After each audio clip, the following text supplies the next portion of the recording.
saya panjatkan kehadirat Allah Subhanahu wa Ta'ala, karena atas limpahan rahmat dan karunia-Nya video ini dapat terselesaikan dengan baik.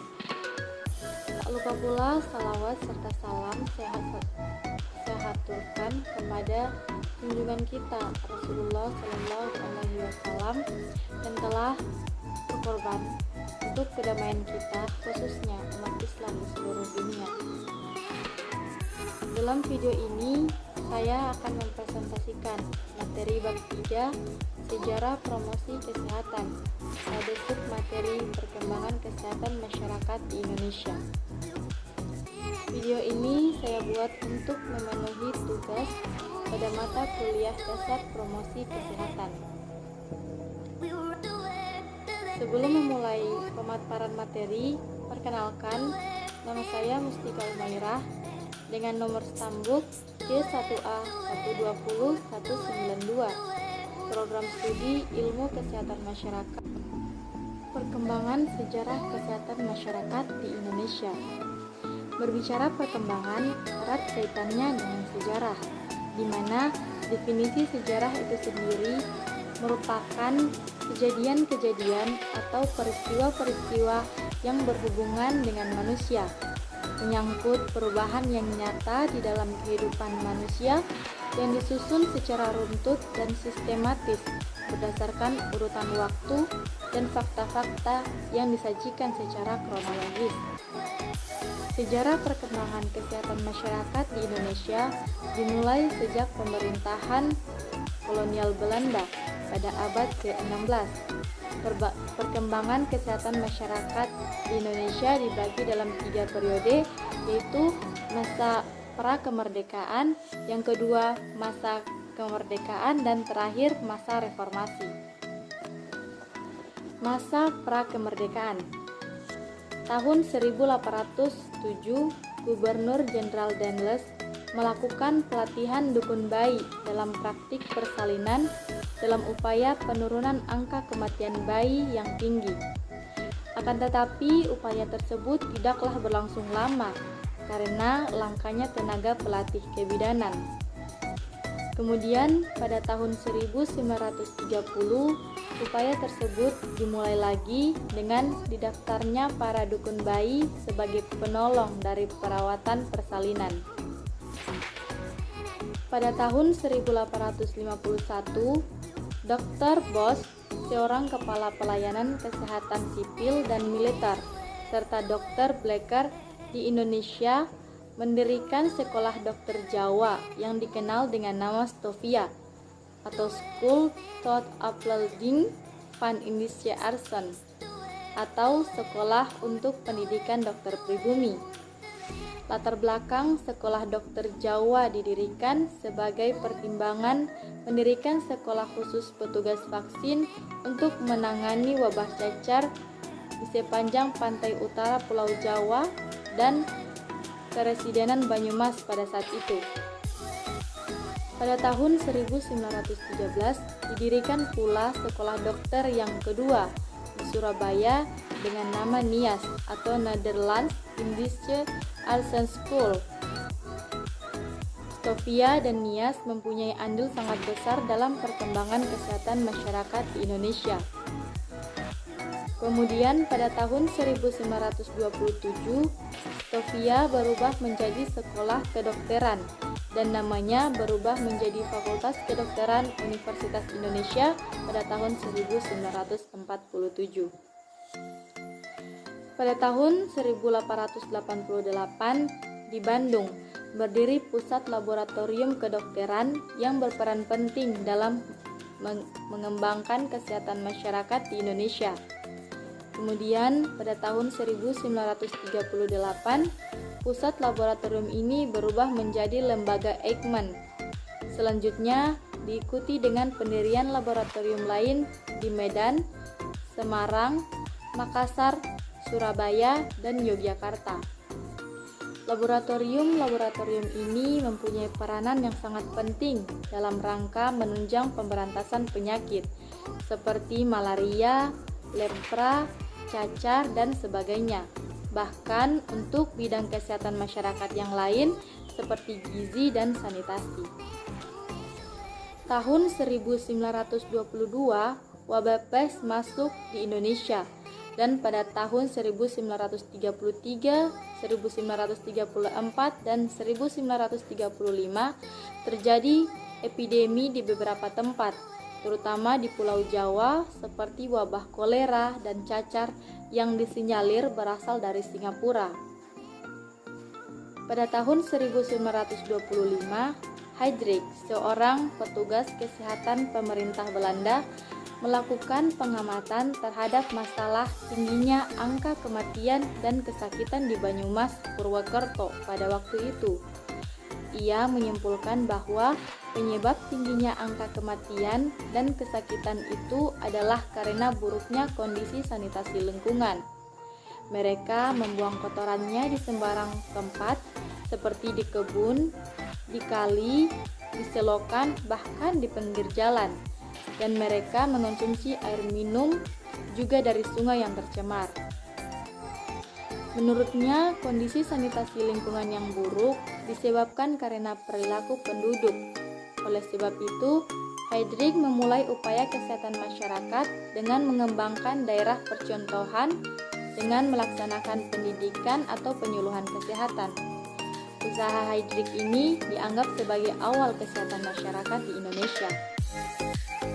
Tahun 1935 dilakukan program pemberantasan pes dengan melakukan penyemprotan pestisida DDT terhadap rumah-rumah penduduk dan juga vaksinasi massal. Tercatat ada 15 juta orang telah memperoleh suntikan vaksinasi sampai tahun 1941. Selanjutnya, perkembangan kesehatan masyarakat pada masa era kemerdekaan. Pada masa Orde Lama, salah satu tonggak yang penting dalam perkembangan kesehatan masyarakat di Indonesia terjadi pada saat memasuki zaman kemerdekaan dengan diperkenalkannya konsep Bandung atau Bandung Plan pada tahun 1951 oleh Dr. Y. Leimana dan Dr. Patah, yang selanjutnya konsep ini dikenal dengan nama Patah Leimana. Dalam konsep ini diperkenalkan bahwa aspek kuratif dan preventif tidak dapat dipisahkan dalam pelayanan kesehatan masyarakat. Dalam mengembangkan sistem pelayanan kesehatan di rumah sakit dan puskesmas di Indonesia, kedua aspek ini tidak boleh dipisahkan satu sama lain. Selanjutnya, pada tahun 1956,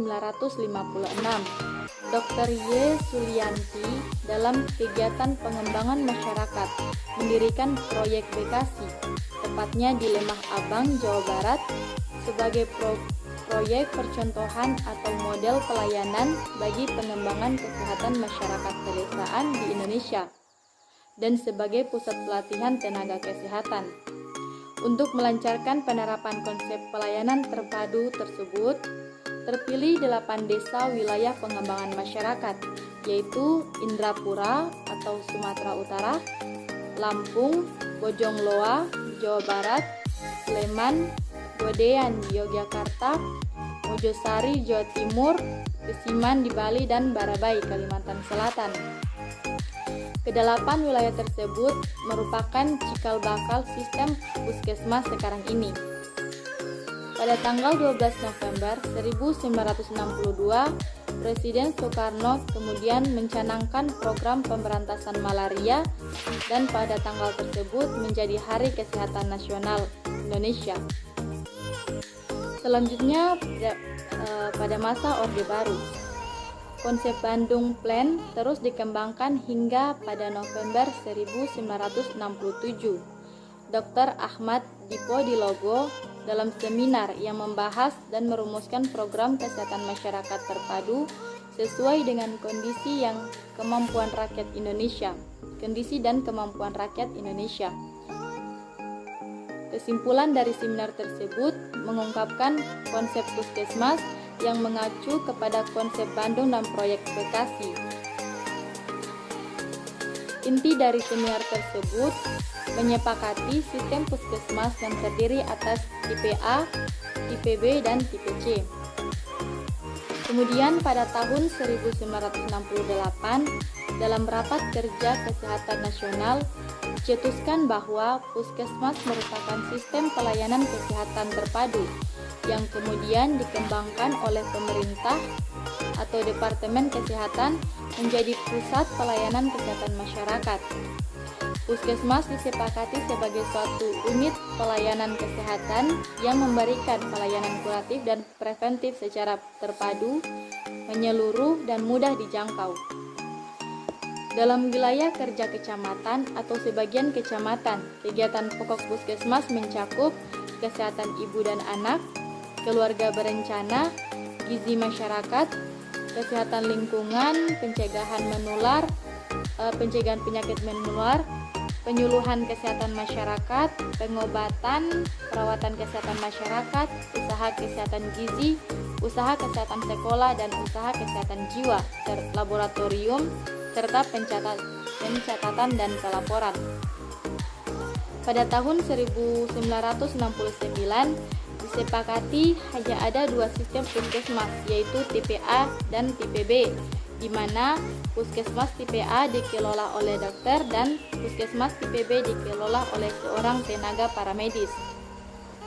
Pada tahun 1977, Indonesia ikut menandatangani kesepakatan visi Health for All by the year 2000 di Alma-Ata, negara bekas Federasi Uni Soviet, pengembangan dari konsep primary health care. Pada tahun 1979, puskesmas tidak ada lagi pentipean atau tidak terbagi-bagi lagi, dan konsep ini kemudian mengembangkan piranti manajerial perencanaan dan penilaian puskesmas, yaitu microplanning dan stratifikasi puskesmas, di mana stratifikasi puskesmas ini terdiri dari 3. Yang pertama, puskesmas dengan prestasi sangat baik untuk strata 1, strata 2, puskesmas dengan prestasi rata-rata atau standar, dan strata 3, puskesmas dengan prestasi di bawah rata-rata. Pada tahun 1984, tanggung jawab puskesmas ditingkatkan dengan mempunyai tanggung jawab dalam pembinaan dan pengembangan posyandu di wilayah kerjanya masing-masing. Program posyandu ini mencakup kesehatan ibu dan anak, keluarga berencana, gizi masyarakat, penanggulangan penyakit diare, dan imunisasi. Tujuan dikembangkannya posyandu sejalan dengan tujuan pembangunan kesehatan, yakni pertama, mempercepat penurunan angka kematian bayi dan anak balita dan angka kelahiran. Yang kedua, mempercepat penerimaan norma keluarga kecil bahagia dan sejahtera atau NKKBS. Dan yang ketiga, berkembangnya kegiatan-kegiatan masyarakat sesuai dengan kebutuhan dan kemampuannya. Pada waktu-waktu selanjutnya, posyandu bukan saja untuk pelayanan balita, tetapi juga untuk pelayanan ibu hamil. Bahkan pada waktu-waktu tertentu untuk promosi dan distribusi vitamin A, tablet besi, garam yodium, dan suplemen gizi lainnya. Posyandu saat ini juga menjadi andalan kegiatan penggerakan masyarakat atau mobilisasi sosial seperti PIN, campak, vitamin A, dan sebagainya. Perkembangan masyarakat pada era reformasi. Waktu terus bergulir. Tahun 1997, Indonesia mengalami krisis ekonomi. Kemiskinan meningkat, kemampuan daya beli masyarakat rendah, dan menyebabkan akses ke pelayanan kesehatan rendah. Akhirnya dikembangkan program kesehatan untuk masyarakat miskin, yaitu JPSBK. Tahun 2003, JPSBK kemudian menjadi PKPS BBM bidang kesehatan. Tahun 2005 berubah lagi menjadi Askestin. Dan pada saat itu juga dikembangkan visi Indonesia Sehat tahun 2010 dengan paradigma sehat. Dalam era otonomi dan demokrasi, menuntut akuntabilitas dan kemitraan sehingga berkembang lembaga swadaya masyarakat baik dalam bidang kesehatan maupun dalam bidang lainnya. Sebagai partnership lembaga swadaya masyarakat, program kesehatan yang bertanggung jawab adalah promosi kesehatan. Promosi kesehatan harus menjadi ujung tombak mewakili program kesehatan secara keseluruhan, baik sebagai pemasaran sosial visi Indonesia Sehat untuk merubah paradigma sehat petugas kesehatan dan masyarakat. Tugas lain promosi kesehatan adalah melakukan advokasi, komunikasi kesehatan, dan mobilisasi sosial, baik kepada pihak legislatif, eksekutif, maupun masyarakat itu sendiri, terutama melalui kemitraan dengan lembaga swadaya masyarakat tersebut. Dengan kata lain, pada era otonomi atau desentralisasi saat ini, sektor kesehatan harus diperjuangkan juga secara politik, karena sebenarnya saat ini di bidang kesehatan disebut juga sebagai era political health. Maka peranan promosi kesehatan sangat menonjol dalam ikut mengakomodasi upaya tersebut dalam berbagai strategi. Baik, itulah pemaparan materi dari saya. Jika ada kesalahan dari pengucapan kata, saya mohon maaf yang sebesar-besarnya. Terima kasih telah menonton sampai akhir. Assalamualaikum warahmatullahi wabarakatuh.